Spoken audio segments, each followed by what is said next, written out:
أعوذ بالله من الشيطان الرجيم بسم الله الرحمن الرحيم الحمد لله نحمده ونستعينه ونعوذ بالله من شرور أنفسنا ومن سيئات أعمالنا من يهده الله فلا مضل له ومن يضلل فلا هادي له أشهد أن لا إله إلا الله وحده لا شريك له وأشهد أن محمدا عبده ورسوله كما بعد السلام عليكم ورحمة الله وبركاته. Chers frères et sœurs en islam, auditeurs et auditrices de la radio-télévision Bonferré, c'est un plaisir pour nous de vous retrouver en cet après-midi de vendredi dans le cadre de votre émission préférée Jeunesse Active. Le rendez-vous hebdomadaire que vous donne l'Association des étudiants musulmans du Niger en collaboration avec le groupe radio-télévision Bonferré, dans le même dynamisme et le même plaisir. Chers jeunes, chers téléspectateurs, chers frères et sœurs en islam, nous abordons aujourd'hui le thème les candidats face aux examens de fin d'année. Les candidats face aux examens de fin d'année, un thème qui concerne encore et toujours notre jeunesse, la jeunesse nigérienne dans son ensemble. Je rappelle que vous avez la possibilité de participer à cette émission depuis là où vous nous suivez en envoyant votre contribution ou votre question au numéro qui s'affiche sur l'écran, qui est le 90 25 42 45, le 90 25 42 45. Sur ce plateau, pour débattre de ce sujet, nous avons deux invités. Il s'agit du professeur Zaber Dangali, qui est proviseur au lycée Kassé. Lycée Abaché chez vous. Voilà. Merci de la correction. Lycée Abaché chez vous. D'accord, proviseur, assalamu alaikum. Merci d'être là, d'avoir accepté notre invitation. Le second invité, il s'agit de Salissou Haladou, qui est enseignant. Assalamu alaikum, Oustaz. Merci d'être là, d'avoir accepté notre invitation. Avec vous, je l'annonçais tantôt, nous allons parcourir ce thème, nous allons lui donner un contenu et un sens, les candidats face aux examens de fin d'année.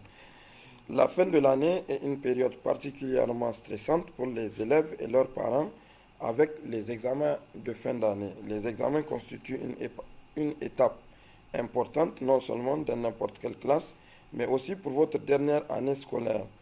Se préparer le long du semestre est le moyen le plus efficace de vous en sortir lors des examens de fin d'année. En fin de compte, il n'existe aucun raccourci pour accéder à la connaissance. Toutefois, même si vous êtes à la veille de votre examen de fin d'année et si vous ne vous sentez pas prêt, ne paniquez pas.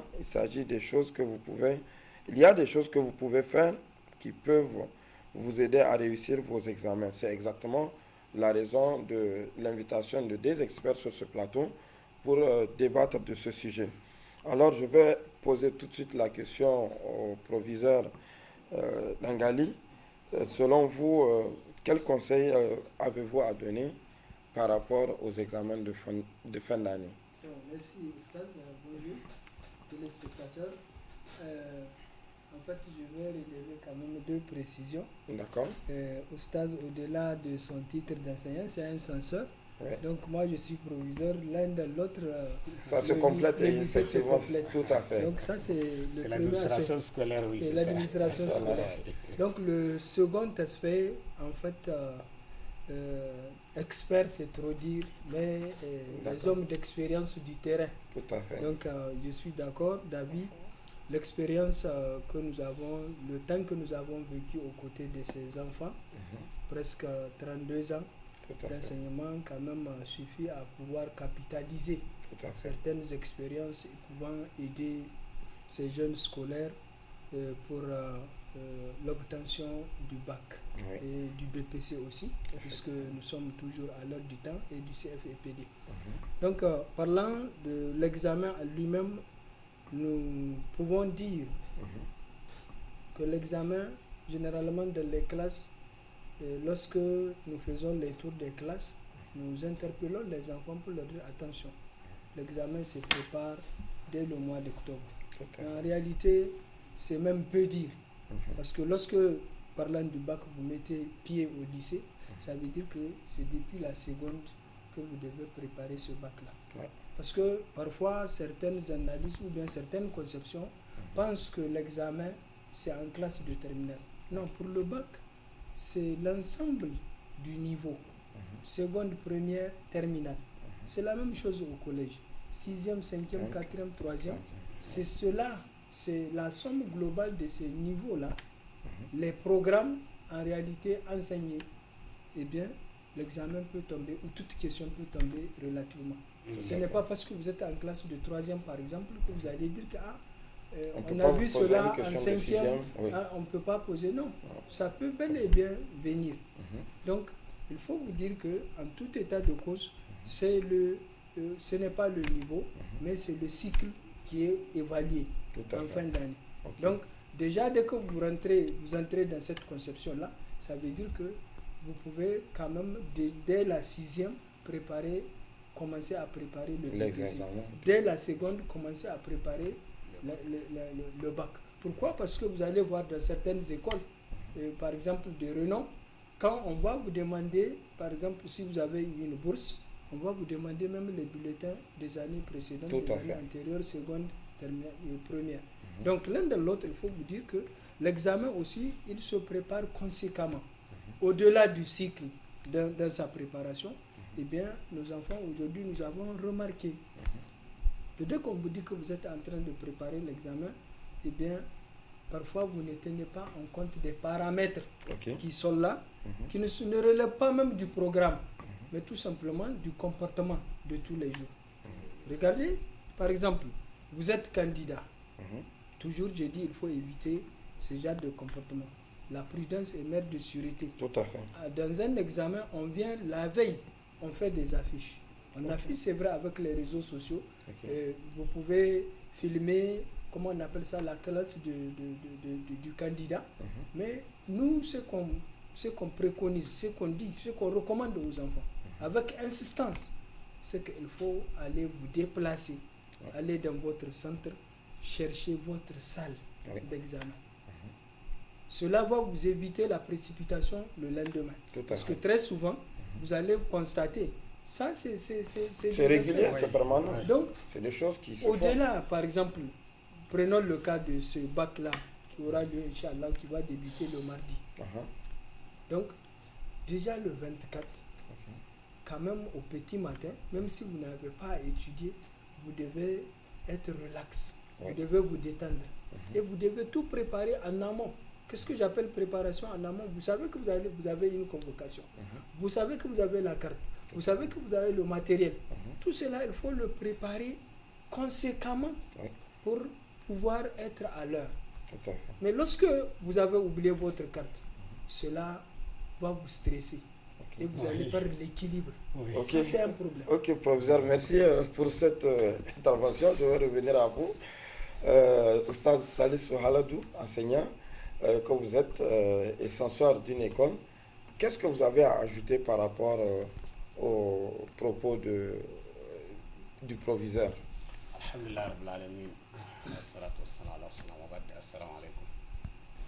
Donc, moi je pense qu'il faut rappeler un fait. Le brevet est en cours. Ça veut dire que les candidats au BPC n'ont pas la chance de nous suivre par rapport à cette émission. On aurait souhaité que ce soit fait une semaine avant le début des examens. Le deuxième élément, c'est que cette émission, elle ne s'adresse qu'à une catégorie de candidats, qu'ils soient officiels ou libres. Les candidats qui étaient à jour par rapport à tous les programmes dans toutes les disciplines. C'est-à-dire qui a été assidu, ponctuel à l'école et qui compte qui a la confiance en soi. C'est-à-dire qui compte sur ses propres efforts pour admettre à l'examen. Qui ne triche pas, qui n'a pas l'intention de tricher, qui ne fraude pas, qui n'a pas l'intention de frauder, qui, dans tous les cas, il espère admettre avec ses propres efforts et assumer le résultat de l'examen. Tout à fait. Donc voilà la catégorie. Assumer les résultats des examens. Voilà la catégorie de candidats auxquels s'adresse cette émission. Tout à fait. Que tous ceux qui ne sont pas dans cette posture-là, ceux qui ont attendu un mois ou quelques semaines avant l'examen pour le préparer, moi je pense que cette émission ne sera pas utile pour eux. Tout à fait. Elle ne l'aurait pas décidé. Deuxième chose, par rapport à la question de la préparation, c'est-à-dire il y a l'aspect physique, il y a l'aspect matériel, il y a aussi l'aspect spirituel. Parce que quand nous prenons notre contexte, on a des candidats qui sont très majoritairement musulmans. Alors là, il y a 3 principes sur lesquels chacun des candidats doit se baser. Il y a d'abord la sunna d'Allah. Là, c'est quoi? Tout le monde sait. Je travaille, j'ai réussi.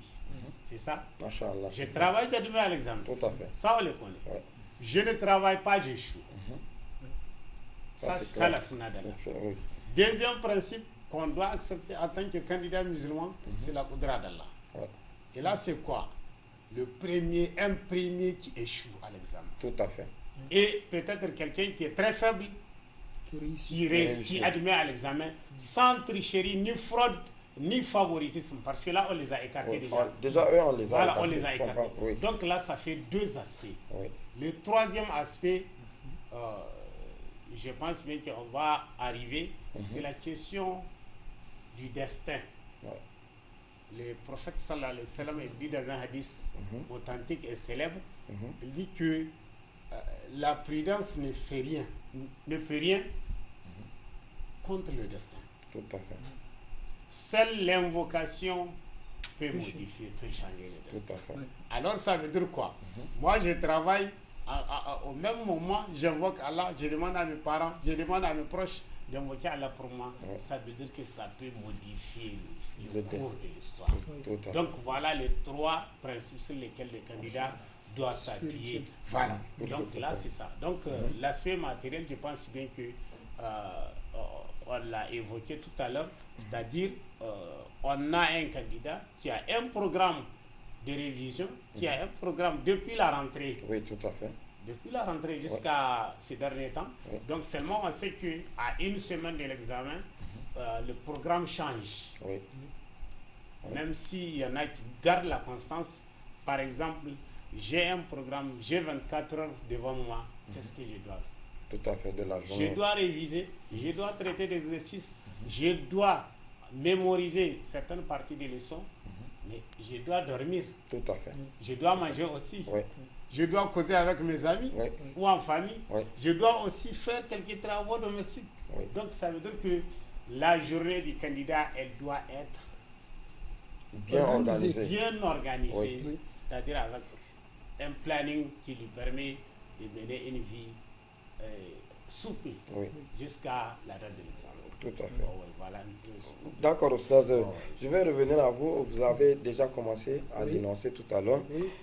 Quelles sont les dernières retouches, selon vous, qu'il faut faire avant d'affronter les épreuves? Bien, donc je continue dans l'analyse que j'avais tantôt commencé. C'est-à-dire, si déjà l'enfant est dans cette prédisposition de préparation, eh bien, il faut se dire aussi que parfois, quand vous êtes face à un examen, il y a ce stress. Vous allez voir les enfants, parfois ne mangent pas. Tout à fait. Ils sont tellement stressés, ils ne pensent qu'à cet examen-là. Les dispositions à prendre.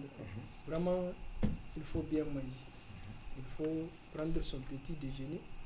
Au-delà de tout ce que Oustaz vient de dire, par exemple l'aspect spirituel, mais aussi l'aspect pédagogique, apprentissage et mémorisation. Mais l'enfant, quand même, doit manger, prendre son petit déjeuner.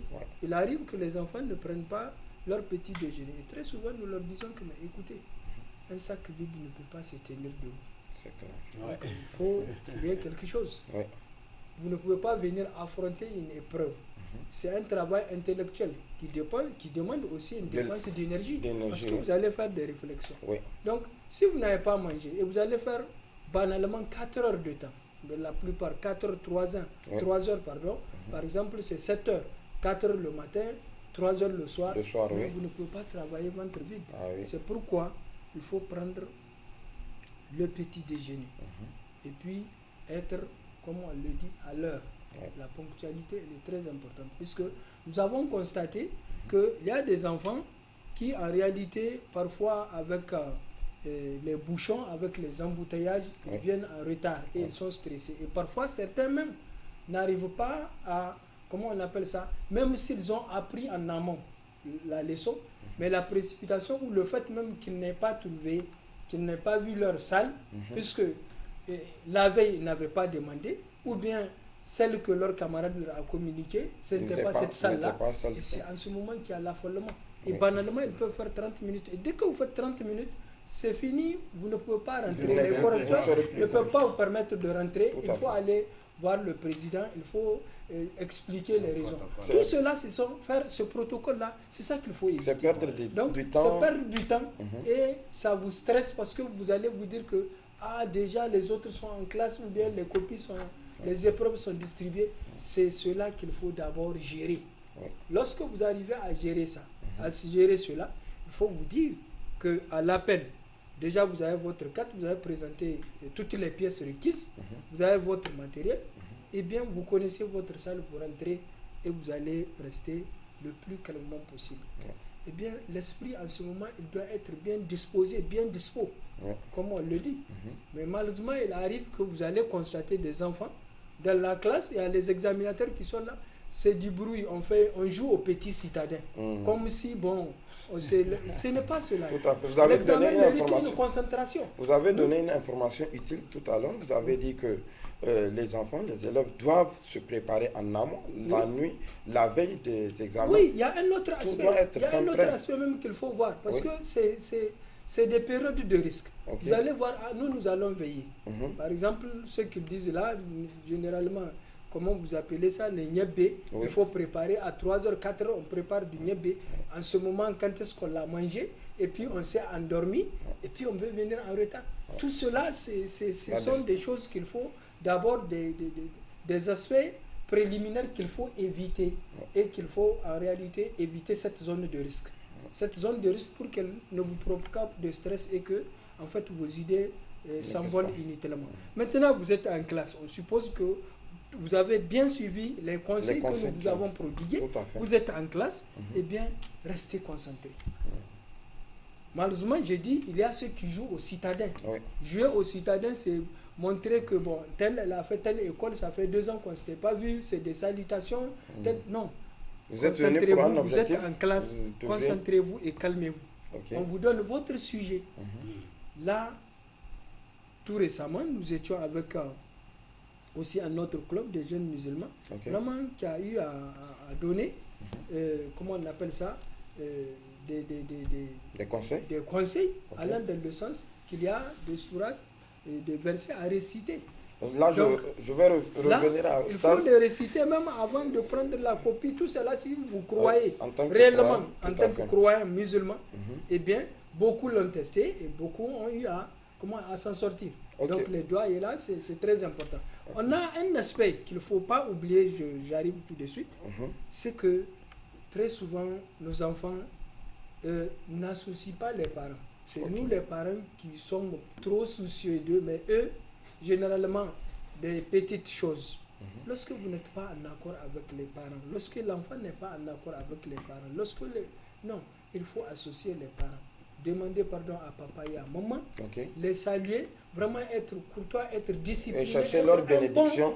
Et chercher leur bénédiction. Tout à fait. Et ça tout le monde l'a reconnu, c'est que en réalité, directement, la bénédiction d'une maman, elle est directe. Tout à fait. Donc, par conséquent, ça vous facilite la réussite. Donc, dans ce cas, c'est parfois ça qui fait que ces enfants-là ne sont pas tellement trop accrochés aux parents et c'est un problème. D'accord. Merci beaucoup, proviseur. Je vais revenir à vous, Stas. Vous avez entendu, le proviseur a dit qu'il y a des invocations à faire avant de rentrer en salle, peut-être, ou bien avant de commencer à traiter les épreuves. Quel conseil avez-vous à donner dans ce sens? Je commence avec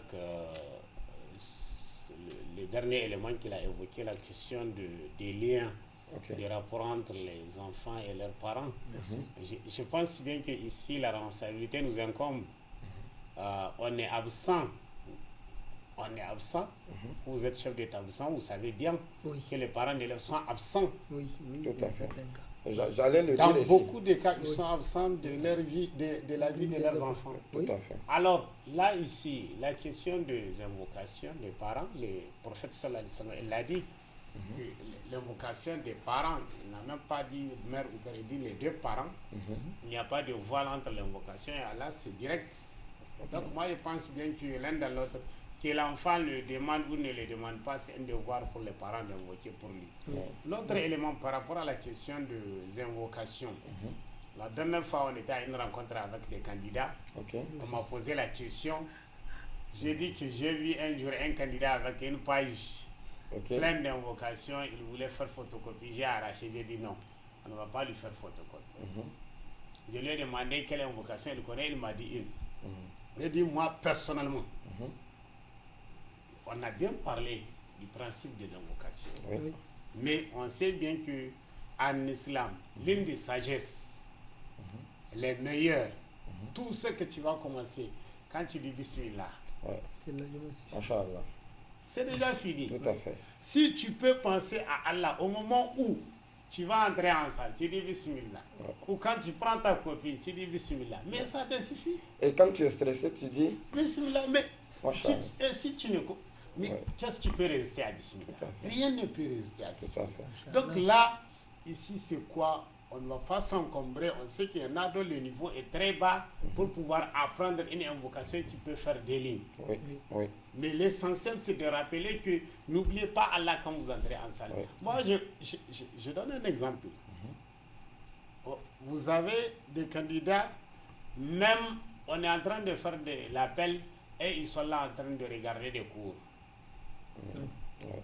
Avant d'entrer en salle, imaginez-vous. Donc là, ça veut dire quoi? Il y a un manque total de confiance en soi.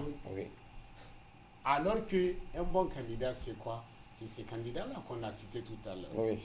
Qui est prêt, qui s'est préparé régulièrement, qui est à jour et qui, il faut le rappeler, a espoir d'admettre. Je vais vous raconter une petite anecdote. Il y avait un jeune homme qui devrait faire, il était candidat aux examens. Je lui ai posé la question, c'est comment? Tu as fait les examens? Il dit oui. J'ai dit, mais c'est comment? Tu vas admettre ou bien qu'est-ce que tu penses? Il dit, bon, moi je suis en train d'espérer que je serai admis à l'écrit. C'est un exemple de ce que vous venez de dire. Et lui également, après les résultats, il était admis à l'écrit. Donc voilà, qu'est-ce que j'ai dit? J'ai dit que non, en tant que candidat, ce que vous dites. Oui, en tant que candidat, moi je fais mon devoir. Oui, tout à fait. Pendant les 8 mois de l'année académique, je suis allé en salle. Alors, face aux épreuves, je garde mon calme et ma sérénité et la confiance que j'ai en moi ou en soi et celle que je place en Allah à travers le bismillah que j'ai prononcé, j'ai fait. Et là, je sors avec l'espoir que je vais admettre à l'examen. Et là, ça veut dire quoi? Quel est l'avantage? Celui qui a espoir, il est déjà heureux avant la proclamation des résultats. Il est heureux. Maintenant, quand on proclame, s'il est admis, ça veut dire que le bonheur ne fait qu'augmenter. Imaginez celui qui a perdu espoir depuis la sortie de la salle. Il est malheureux jusqu'à la proclamation des résultats.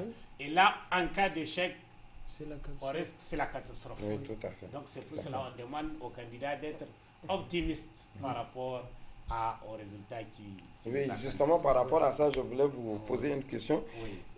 Avant la proclamation des résultats, les élèves sont souvent stressés et souvent, quand on proclame, quand il y a l'échec, souvent c'est difficile pour certains à supporter. Oui, là, ici, je pense bien que c'est là où les parents aussi ont une part de responsabilité.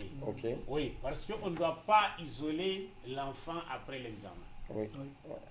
On ne doit pas l'isoler. Parce que vous remarquez que dans la société, ceux qui vous avez des cas où carrément le candidat est là-bas, il ne mange pas ou elle ne mange pas, il est là comme ça.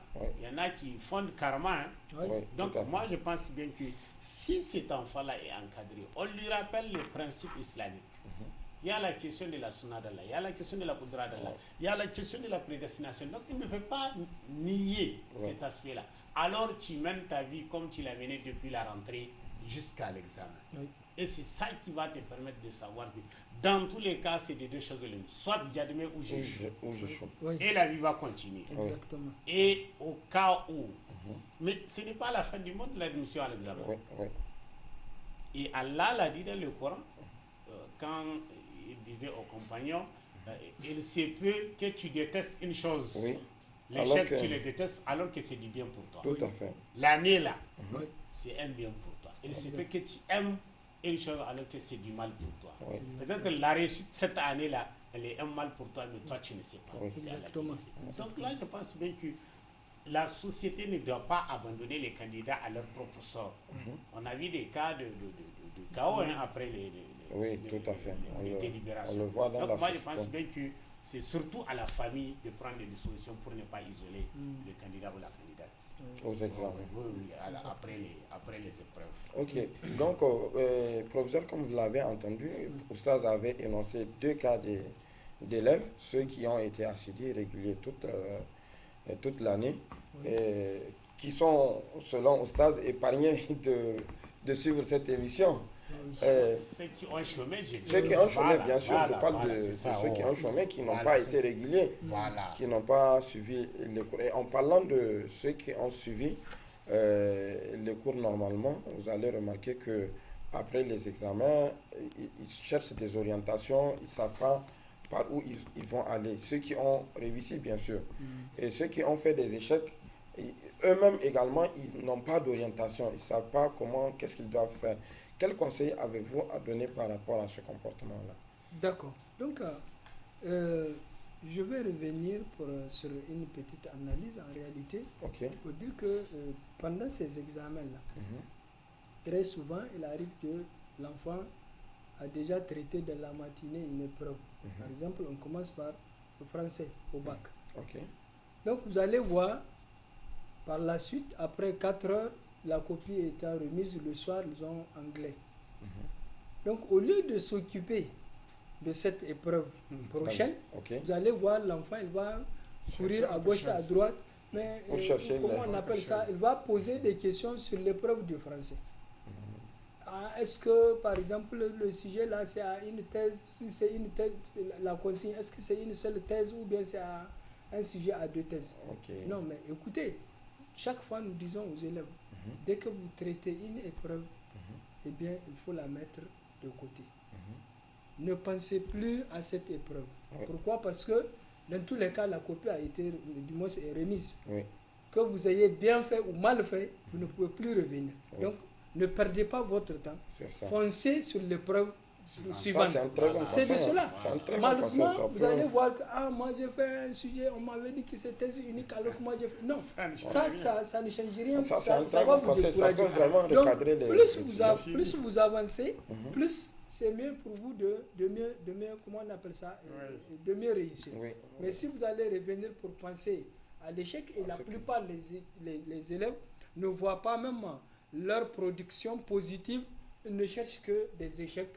Vraiment, j'ai mal fait à ce niveau. Et c'est à ce moment-là, vous allez faire de l'obstination et de l'obstination à cette petite partie que vous avez ratée. Et le stress, alors que vous avez abattu un travail de l'autre côté. Et vous avez même la possibilité de vous rattraper. Donc c'est ça qu'il faut éviter. C'est ça qu'il faut éviter pour ces enfants-là. Maintenant, aujourd'hui, nous avons la possibilité que, même à la maison, étant à la maison, vous pouvez savoir si vous êtes admis ou pas. Parce que vous allez voir, comment on appelle ça, si c'est à notre temps, il n'y avait pas ces résultats en direct, vous allez voir tout simplement, vous allez de l'application au BEX, s'agissant du bac, et vous avez vos résultats. Du matin au soir, l'enfant peut rester sans même manger. Et nous, quand on présente ces examens-là, vous allez voir que l'enfant, dès qu'on dit qu'il est admis, ou vous allez le voir tomber. Parce que peut-être il avait faim, ou même il a raté, du moins il n'est pas admis. Tout cela, ce sont des conséquences que nous observons sur le terrain. C'est pourquoi nous disons aux parents, comme l'avait bien dit monsieur le censeur, Oustaz, en disant qu'il faut accompagner les parents. À un certain moment, vous voyez, quand j'avais dit qu'en réalité, les parents, nous devons aller vers les parents. C'est vrai, nous sommes des administrateurs, mais la plupart, les parents sont absents dans le suivi. rarissimes Oui. sont ces parents-là qui suivent les parents. Les Il faut enfants. qu'il y ait un problème pour les voir ouais, l'enfant, la 9,50, il n'arrive pas à passer. Ok. Vous allez voir, c'est en ce moment Voilà, que vous allez quand le parent se passer. présente. On prend Non, le portable de ce n'est l'enfant, pas cela. tu vas voir le parent Alors venir. oui, Ah ouais. Tout à alors fait. que vous devez suivre une semaine. Dès que l'enfant constate que vous êtes régulier avec l'administration, eh bien, il va s'y mettre. Ça, c'est... On Il a va vu des vraiment parents dont s'agir. les enfants ont fait presque Oui. l'année, ils ne viennent pas à l'école, mais c'est ils ne en se fait- sont jamais et c'est rendus ça, compte. c'est pourquoi Oustaz avait dit qu'effectivement les parents ne soutiennent pas. Il faut soutenir, il faut accompagner l'enfant, il faut toujours parler avec lui, voilà qu'est-ce que tu penses, et lui montrer que la vie là, eh bien c'est comme ça. Comme disent les philosophes, la vie et la mort sont deux connotations d'existence. Oui. La mort ne peut pas ne pas venir du moment où la vie est donnée. Oui, C'est ça l'examen. Mhm. Eh bien, tout choix de Dieu vraiment est utile. Et ne se discute pas. Ouais. Le choix de Dieu ne se discute pas. Vous avez travaillé, vous allez admettre. Vous n'avez pas travaillé, c'est parfois peut-être le destin aussi peut amener Tout à ce fait. cas de figure. Les aspects que ça avait évoqués. Oui. Donc l'un de l'autre, nous devons nous dire que nous savons que nous allons mourir. Oui. Mais pourquoi nous vivons maintenant, nous n'allons pas penser, ah moi je vais mourir, non. Nous fonçons jusqu'à Oui. ce que Malgré que la nous mort- savons que nous allons mourir, mais nous n'allons on pas rester continue comme ça. de rester Eh bien, serein et de c'est garder... comme ça aussi l'examen. Oui, tout à fait. Il faut foncer, il faut aller droit au but. Vous savez que vous avez un examen à préparer, il faut le préparer conséquemment. Exactement. Maintenant, la question sur l'admission, aujourd'hui, nous avons, Dieu merci, vraiment des instituts, des universités qui se déplacent chaque année vers nous pour Ok. présenter leurs universités en fonction de cela. Il y a des ateliers, il y a des rencontres universitaires, même organisées par le pouvoir public, vous allez voir, où les universités viennent présenter leur programme Ok. pour les futurs candidats. Ok. On va vers eux avec des quitus, avec des prospectus, eh bien on présente l'enfant. Mais nous disons, en accord avec les parents là, en accord avec aussi les élèves, déjà nous vous disons, voilà telle école. Un parent, il faut qu'il y ait un suivi sur la formation de son enfant. Ok. Depuis le primaire, Il faut vous savoir. voyez, comment on appelle ça, l'angle ou bien la force de l'enfant. Oui. Et là, vous pouvez l'aider, vous pouvez l'orienter. C'est vrai, ce ne sont pas tous les parents qui sont intellectuels pour pouvoir, mais dès que vous voyez l'orientation de l'enfant, mais aussi avec ses professeurs, eh bien, vous pouvez avoir le bon résultat pour dire que en fonction de ses forces et de ses capacités, l'enfant là peut tenir dans tel domaine et ne pas tenir dans tel domaine. Je vais vous donner un exemple. Tout récemment, il y a un de mes élèves qui passe en classe Ok. de terminale. Et sincèrement, par là, moi j'ai apprécié ses parents. J'ai dit non, votre enfant là ne peut pas faire la terminale D. Et ça, dès que j'avais dit ça, même ses professeurs étaient d'accord. Que oui, effectivement, il ne pouvait pas faire. Il pouvait pas C'est tenir. à peine qu'il passe en terminale D. Mais il n'a pas la force, De pouvoir les tenir. capacités vraiment de pouvoir affronter au moins les matières scientifiques, maths, PC, SVT. Ok. Donc, connaissant ces forces-là, nous sommes dit que non. Du moment où il a engrangé déjà une force en mathématiques, eh bien, ça peut lui servir au Effectivement. moins C'est- au niveau de la A. L'inverse n'est pas possible. Oui. Et c'est pourquoi, dans de telles orientations, même dans le choix des filières après le bac, il faut penser à cela. Il faut dialoguer, il faut expliquer aux enfants et en accord avec les administrateurs, avec Les parents les également. parents et les enseignants, eh bien l'enfant peut s'en sortir. Ouais. Voilà. Parfait. D'accord, Ostaz. En cas des examens, en cas d'admission au second groupe, quel conseil donnerez-vous en tant qu'enseignant pour un candidat de pouvoir affronter le second groupe? Bon, moi je pense bien que on est tous dans la même logique.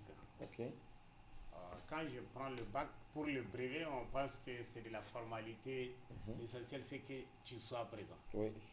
On appelle même les candidats pour qu'ils viennent au brevet. Pour qu'ils viennent, oui. Donc, le second groupe, là, vraiment, c'est de la formalité. Ça, il faut le dire. Ok. S'il y a des dispositions à prendre pour changer, on change. On doit prendre... Mais sinon, on perd de l'énergie, de l'argent et du temps aux gens. À appeler les Oui, le élèves. second groupe, là, ça ne sert à rien. Au brevet, c'est juste de la formalité. Ok. Au bac, là, je pense bien que c'est comme le premier groupe. C'est-à-dire, c'est comme si tu vas aux épreuves du premier groupe. Ok. on se prépare conséquemment. Ok. Et le choix des matières, Exactement. là aussi je pense bien qu'il est fondamental. Et là, il faut impliquer les enseignants Ok. Oui. dans leur ensemble avec l'administration si possible. Ok. Parce qu'on a vu des cas où c'est le choix des épreuves qui a été fatal pour ces candidats. Exactement. Et qui ont échoué lamentablement. Oui. Donc la seule disposition qu'il faut prendre, bien choisir les épreuves à reprendre et se préparer conséquemment. Ok. Il n'y a pas de la magie et on suit les mêmes règles qu'au premier groupe, c'est-à-dire je suis un candidat, On reste concentré et on voilà, reste qui constant fournit ses efforts, sur la logique. qui espère, qui a confiance en soi, qui espère admettre par la grâce et la volonté d'Allah. Ça veut dire, et je vais aux épreuves du deuxième groupe sans complexe, sans stress, comme on l'a dit tout à l'heure. Et là, on a respecté les principales règles de conduite d'un candidat à la veille et le jour même de ces épreuves-là. Je pense bien qu'on va s'en sortir bismillah ta'ala. Donc c'est ça. Donc là, ici, je rappelle aussi que par rapport aux préparatifs, que ce soit au premier ou au second groupe, moi je pense bien qu'on doit se rassurer que la veille, on se couche un peu tôt pour pouvoir bien se réveiller à temps. On a déjà préparé comme il l'a évoqué. Mais en sortant de la maison, on n'oublie pas de sortir avec une marge de temps. Oui. Oui, il faut tenir compte également du très temps. Bien, très bien. Surtout Parce que nous sommes en période hivernale. Qu'on soit à moto, qu'on soit en véhicule, qu'on soit à pied, il faut prendre une marge parce qu'on ne sait jamais quelque chose qui peut arriver pour retarder le candidat. Et là, dès qu'on est en retard, le stress commence. Tout à fait. Donc, c'est comme le président l'a expliqué tout à l'heure. Donc moi, je pense bien que les candidats de cette année, alhamdoulilah, on a passé une année académique normale dans l'ensemble. Seulement, ce qu'il faut relever, peut-être il y a le problème de niveau qui est là et qui ne peut pas être réglé comme ça. Je rappelle que vous avez la possibilité de participer à cette émission en envoyant un SMS. Et nous ne recevons pas des appels. Nous recevons les SMS, des contributions ou bien des questions sur le numéro qui est affiché. Oui, donc là, je parle par rapport à la question de...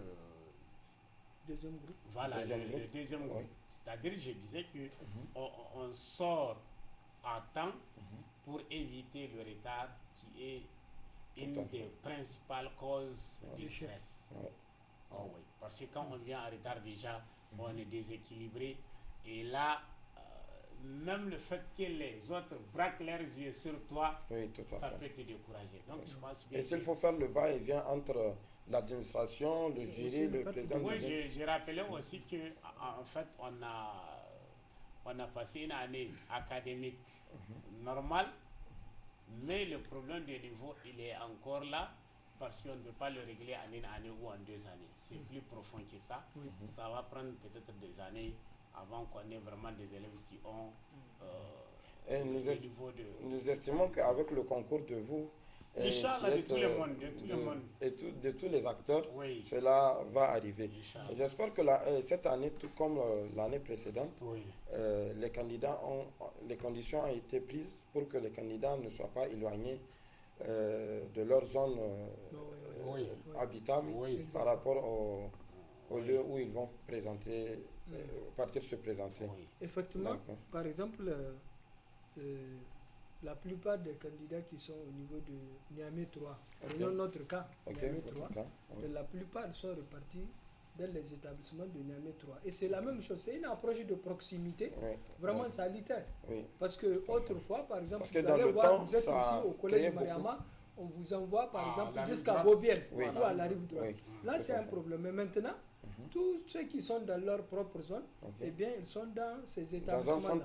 Dans un centre, oui, par exemple, ceux qui sont du municipal, ils sont tantôt au Kwara, tantôt même dans le municipal, tantôt au collège Raya, au collège Mariama, c'est Lala Malika et comment on appelle ça, CG4, CG3. Donc, voyez-vous, c'est une très bonne approche de proximité pour pouvoir permettre aux enfants, en tout cas même s'ils sont, comment on appelle ça, à pied, ils peuvent venir à l'heure.